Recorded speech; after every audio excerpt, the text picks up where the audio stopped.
pull us over. I have a gun. Why are we going through the court process? And so we caught no gun cases. 2 died. And, you know, my lawyer said, well, you know, I can make everything go away if it was Tramel's. After he had passed, I had a talk with him. What to say? To say, I take all the charges you got. If you can walk away free and put it on me, goddamn right. So is that what boys giving you shit about because you put it on? No, hell no. Okay. No. Don't nobody even know about that. I just volunteered. Don't nobody even know about that. I'm just being honest. Yeah. That's the only time that I done never said or gave no information about nobody. Because that's my cousin, my big cousin. He was dead, and he told me that it was okay. YouTube is Coffee. Back at it, man, and that's that T.I. clip that has been breaking the internet, man, and it's wild because it's actually an old clip that is resurfaced. That's from a 2020 episode of T.I.'s Expeditiously podcast, and for whatever reason, no one caught that back then, and I don't know, someone must have been going back over old videos or whatever the case may be and came across this, and again, it's like really catching everyone's attention, you know, as there's always been suspicion and different things like that regarding Tip, you know, when it comes to telling, snitching, cooperation, you know what I mean? He had that Fed case where it seemed he was looking at like football numbers, as they say, you know what I mean? Like very serious federal weapons charges. And then also, you know, T.I., what'd he say? 7-time felon, what I care about a case, like a lengthy, you know, record, caught a lot of cases over the years. Pistol charge, dope charge, pistol charge. I recall him breaking it down in an interview at one point. You know what I mean? And we know he did the tipster hotline tip public service announcement commercials and all that. But still, it's always seemed very peculiar to a lot of individuals, myself included, that he just got a year in a day. Like, was this man's lawyer a magician or what? Y'all comment and let me know. But this situation, this weapons charges that he's referring to where he put the case on his cousin too, was a whole different gun case from back in the early 2000s. You know what I mean? When T.I. was still on the come up, you know, had some success in the game, but nothing like the type of success he went on to have. And had T.I. got hit with some time back then, who knows? Like, things could have went way different, and, you know, T.I.'s career may have never really took off the way it did. You know what I'm saying? Tap in and let me know what y'all think. But y'all heard that, man. He said, I put the case on my cousin. As it sounded like T.I. has some kind of like stolen clothes racket type deal going on. I don't know if they hit a warehouse or a truck or whatever the case was, but T.I., you know, was selling these stolen clothes. It seems like to me, to someone at the mall maybe who had a shop or something like that, because the way this all went down is he was at the mall with his cousin too, and you know, I guess mall police was following them. And, you know, they had the clothes, they had the strap on them or whatever, and they got up out of there. Mall police are following them on the phone with the real police, like, yo, they're over here on this street, etc. I guess they were trying to make their way on the expressway before, you know, the real police showed up and pulled them over. I was surprised they didn't try to pull a move like, yo, I'm going to keep driving, I'm going to slow down. You know, to the one of them, like, I'll hop out with the strap and any other contraband we got and just run the floor this way and dump the stuff off somewhere. You know what I mean? Run up in the woods or something like that. I don't know. You know what I mean? But nonetheless, that ain't what happened. They got pulled over, got caught with the strap. We're facing this case. And you see basically what he said. His attorney said, hey, because his cousin passed away while the case was all pending. And you heard what he said. He said, my lawyer said, well, you know what? I could make everything go away if it was Toots. It was Tramel's, which I believe was Toots, his cousin's real name. After he had passed, I had a talk with him.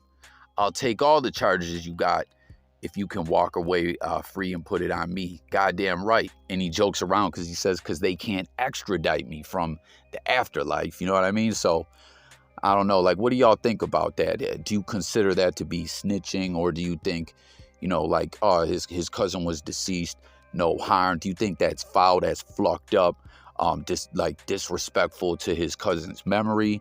What is your thoughts about all this below? You know what I mean? It also seems like his cousin and him had a close bond, because he also spoke about he rapped about him on a Rubber Band Man song. He said, my cousin used to tell me, take this ish a day at a time. Ain't that part where he said, live and try to live how I say in my rhyme? And he said, told me Friday, died Sunday, Wednesday in the ground. So he spoke about this whole situation on Rubber Band Man. Comment and let me know if you heard Toot mentioned in any other tracks. But people, he said, like, his cousin was looking out for him, trying to, tell T.I. to chill the fuck out when he was coming up, that not blow it all, flucking around in the streets or doing something stupid. He told him, T.I. said, we was just talking. It was around Christmas time in 2002. We was kicking it. He was telling me how I need to slow down. I was a real hot-headed. I was just frustrated. I was really the mad rapper. I felt like I'm better than a lot of these dudes, and I ain't where I need to be. And he said that his cousin was like, dig this, though. Look what you do got. You got a following can't nobody else match. Can't nobody who's at the level you're at in your career, selling the amount of records you're selling, go shut them all down. It's a reason for that. You got strength. Just be thankful for what you have. So, I don't know. Like, seems like his cousin really was trying to keep Tip focused and all that. Like, I wonder if his cousin hadn't passed away, if he would have said, yo, fluck it. You know what I mean? Just take care of my commissary, take care of my peoples or whatever, and I'll go lay up and do the bid. I don't know. Who knows? But let me know what y'all think about it again. Is that snitching? Is that a loophole? What is your thoughts? Leave it below.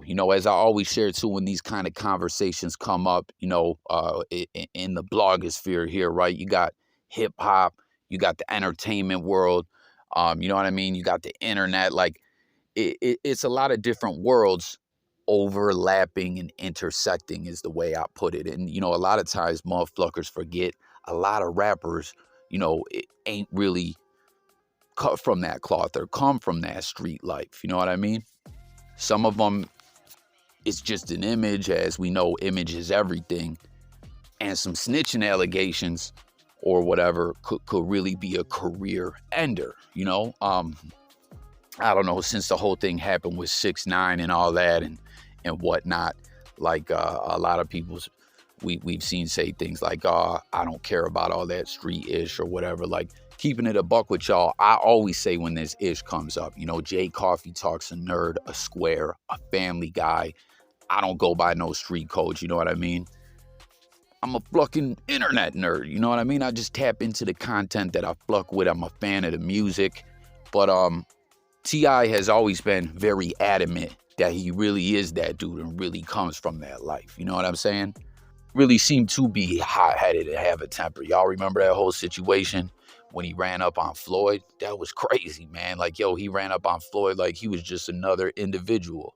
But again, share all your thoughts regarding all this. Was it snitching? Was it plucked up and disrespectful to his cousin's memory? And again, this is way before the whole federal gun case. You know what I'm saying? This was 2002. I think the Fed situation was like 06, 07, somewhere in that time frame. But y'all know something that really was plucked up regarding T.I., in my opinion. I mean, we know he had these very wicked, disturbing allegations regarding him and his wife.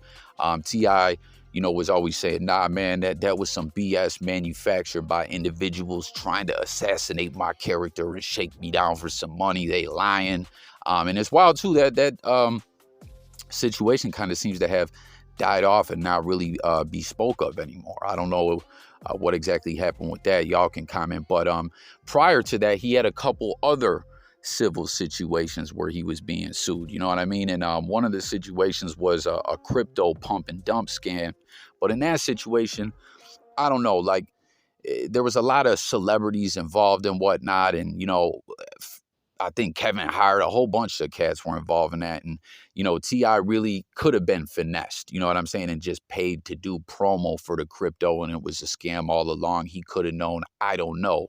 But what I am referring to was fucked up was T.I. had a restaurant that went out of business, you know what I'm saying? And he just shut the doors and didn't pay none of the staff, left them all, you know, unpaid. Like, I think that's foul and fucked up. You know what I mean? Like, anyone who done worked in a restaurant knows, like, it's hard work. And regardless, even if it wasn't, like, you supposed to get paid. You know what I mean? Motherfuckers out here living check to check, and T.I. just gonna close the door and beat them all in the head for their brethren. Like, I don't know, that always seemed like a real sleazeball, greaseball type move, in my opinion. But let me know what y'all think about all that as well. Now, speaking of the whole snitching and hip-hop thing and all this, with this discussion regarding T.I. coming out, you know, this old clip resurfacing, I wanted to talk with y'all about another rapper, you know, who got put on blast as a snitch some time back, and, you know, hear everyone's take on this individual as well. Created by Big Snoop Dogg, delivered to the big homie, Big Wacko. Hey. CEO Wacko, that is. Y'all see what it is? False business. And you can check my paperwork. I ain't got none. Right, so y'all seen that there, right? That's CEO Wacko and Snoop Dogg. You know what I mean? Snoop bringing back the Death Row label and all that. And to keep it a buck with y'all, man, I've been kind of disappointed in a sense, you know, because when Snoop first started talking about how he was going to revive the Death Row brand, the name, and try to, you know, bring it back to greatness and everything like that, because the way Death Row went out with Death Row 2.0, the Row era, just, I don't know, it was a bit underwhelming in my opinion, you know. But he was saying when he first started talking about how he was in the works of trying to obtain the rights to the Death Row name and all that, he said that, like, you know, he could have been using it to promote new artists out on the West and really, you know, try to put a lot of new talent out there and showcase all the artists on the come up out there in the West. And since he's had the label, he hasn't really did ish except for talk about working with this one artist that we're speaking of here, Snoopybadazz, right? And to keep it a buck with y'all, I don't really fuck with this dude. You know what I mean? Like, anyone who's ever made content or anything like that, if there's ever anything regarding this individual, like, you know what I mean? He'll harass bloggers, talk ish, be all up in DM. Like, I don't know. He just be on some bugged out ish. Like, I really don't care for this individual. You know what I mean? If you fuck with him, that's cool. I don't know. He just be on some bull ish, like, obsessive and just on some other ish, you know what I'm saying? And did y'all see that situation he got going on with his BM? I don't know. He says it ain't his BM, but like where she's been, you know, speaking about him. And there was a video where it was like he was pressing his baby mom, like banging on his baby mom, yelling out gang ish to her and ish. It was like, what in the fuck is going on with this guy? You know what I'm saying? Like he was like gang banging on her in a domestic dispute. I've never seen nothing to that extent. But the reason why we're playing this clip here, with all that aside, what I just said is, if you guys recall, right when everything was going down, when Snoop Dogg had first gave him a Death Row chain, right at the very same time, the snitching stuff came out. You know, that he had cooperated with law enforcement during a homicide situation. And I don't know, you know, he addressed it and he had all these, you know, like a spin to it. Oh, I lied and did this and said that, this, that, and the third because it is. So I'm not a snitch or whatever, you know, but a lot of different individuals have tapped in and said, yo, if you're really about that life, if you're gangbanging and all this and that, and you come from the streets, you ain't supposed to talk to the police at all. Like there's a lot of different individuals out there that have blogged on this situation. Street TV I saw had a really good video breaking it all down, you know what I mean? But y'all can comment with your thoughts, but nonetheless, that came out, the snitching stuff came out right as the Death Row chain and all that, you know, and we know Whack 100 was behind that move, as he's had, you know, some issues with the Snoopybadazz individual for the longest time, Billy Joe voice. And so when he came across this paperwork, he sent it to Snoop with the quickness and shared some texts back from Snoop that were saying, yeah, I ain't fucking with dude, more or less. It's a rap. But Snoopybadazz went on to continue to rep Death Row. You know what I mean? I don't know if he's still currently doing it. I don't follow this dude's career. Again, like, he's had some all right music and everything like that, but I just said personally, the wild-ish this dude be doing, I'm not a fan of it, you know? Like, he really just be on some other ish, totally trying to control all the narratives out there in the blogosphere about him, you know, like trying to, and he'll run to the YouTube police as well, reporting videos, trying to get everyone flagged. Like, I don't know, man, he be on some BS. So I don't know if he's still repping Death Row, but right away, immediately when this all went down, Wax shared those texts from Snoop where he said, yeah, I ain't fucking with him. And he put this video out where he gave the Wacko individual a chain, and it was clearly him taking shots at Snoopybadazz. You know what I mean? Because the Snoopybadazz individual has said some things regarding this Wacko guy, dissing him or whatever, calling him an old hat, I forget. But Snoop immediately gave him a chain, and then you heard that comment about, you could check my paperwork. Ain't no paperwork. So it was clear as day Snoop wasn't fucking with him, and in a sense he in a subtle way dissed him. And it was just like the craziest timing. You know what I'm saying? Like, nonetheless, even though I'm not a fan of this dude, everyone's out here trying to chase a bag and get paid. And it's like, through that whole career, through the blogosphere of this dude putting out music and all that, the very moment Snoop comes to fuck with him, that paperwork services, and it seems like it definitely hurt this man's career for sure, you know? So what did y'all think about that situation as well? Do you guys think, in your opinion, he's a snitch as well? Do you think T.I. is a snitch? Are you a street dude? Are you a civilian? Are you a nerd? Or like what type of lifestyle? How do you feel about street codes? Do they mean anything to you? Or do they not mean nothing to you, but if you think motherfuckers come from that life, you expect them, you know, to live by those rules? What is your thoughts about it all? I want to know below in the comments. And again, if you're new to the channel over here on J Coffee Talk, we coffee talk it up on everything. Music, news, sports, current events, life, and much more. And it's all about hearing from y'all, the people. So hit them comments. Don't forget to subscribe. Stay tuned. More videos coming. Tap in with the lives where you can, you know, chop it up. You know what I'm saying? Like a call-in talk show and all that. It's a lot of fun, y'all. So thanks for watching. It's Coffee. Snitching in hip-hop. T.I. Snoopybadazz. Tip his deceased cousin Toot. Let's talk about it all below. I'm out of here, guys. Peace.